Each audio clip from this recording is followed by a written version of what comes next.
விஷவள்ளி உள்ள வந்ததுமே விஷப்பாம்பு சிவத்துக்கு ஏதோ சரியில்லைன்னு புரிஞ்சுது. யாழினி ரொம்பவும் ரெக்வஸ்ட் பண்ணி கேட்டதுனாலதான் வீட்டுக்குள்ளேயே வர சொல்லியிருந்தாரு விஷவள்ளிய. வந்ததுமே உள்ள கூட்டிட்டு போய் விசாரிக்கவும் ஆரம்பிச்சாரு. அமுதா, நீ என்ன திட்டத்தோட வந்திருக்க? வெளியே போன நீ மறுபடியும் உள்ள வந்திருக்கன்னா ஏதோ ஒரு திட்டத்தோட தான் வந்திருக்கணும் அப்படின்னு ரொம்ப தெளிவா பேச ஆரம்பிச்சாரு.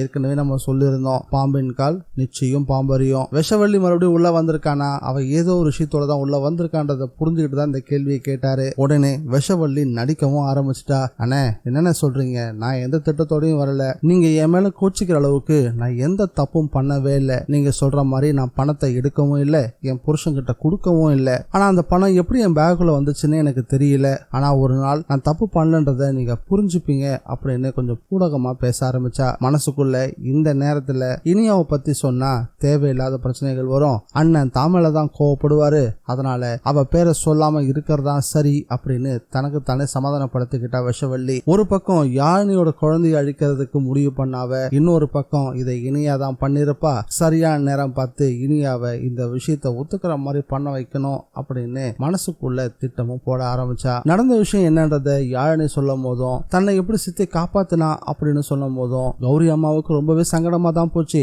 ஆனாலும் மனசுக்குள்ள ஓரமா ஒரு சந்தேகமும் இருந்துச்சு. அமுதா வீட்டுக்குள்ளேயும் வந்துட்டா.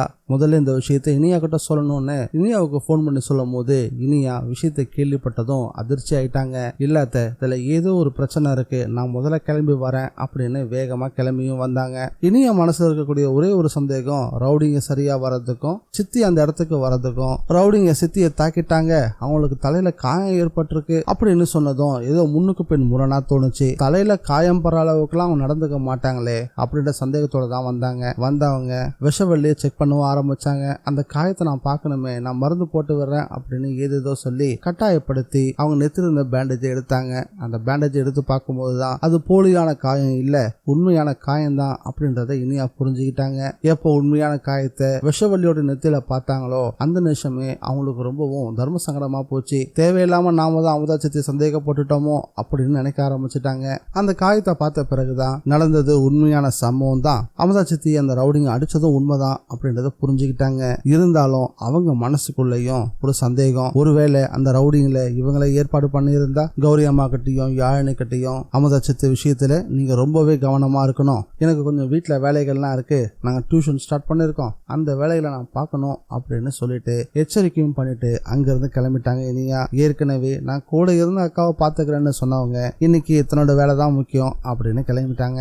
இது உங்களுக்கு சரின்னு நியாயம் படுதா இல்லையான்றத மறக்காம கமெண்ட்ல பதிவு பண்ணுங்க. நம்ம ஹீரோயின் இனியா அமுதா சித்தி கிட்ட கொஞ்சம் ஹார்ஷா பிஹேவ் பண்ணது ஒரு வகையில யாழினிக்கு ரொம்பவும் சங்கடமா போச்சு. அவங்கள கொஞ்சம் சமாதானப்படுத்துவோம் அப்படின்னு தன்னோட ரூமுக்கும் கூட்டிட்டு போனாங்க. விஷவள்ளி கிட்ட பேசிக்கிட்டு அவங்களுடைய காயத்துக்கு மருந்தும் போட்டு விட்டு பேண்டேஜும் போட்டு விட ஆரம்பிச்சாங்க. இடையில அவங்க சில கேள்விகளையும் கேட்க ஆரம்பிச்சாங்க. யாழினி கேட்ட எந்த கேள்விக்கும் விஷவள்ளி கிட்ட பதிலே கிடையாது.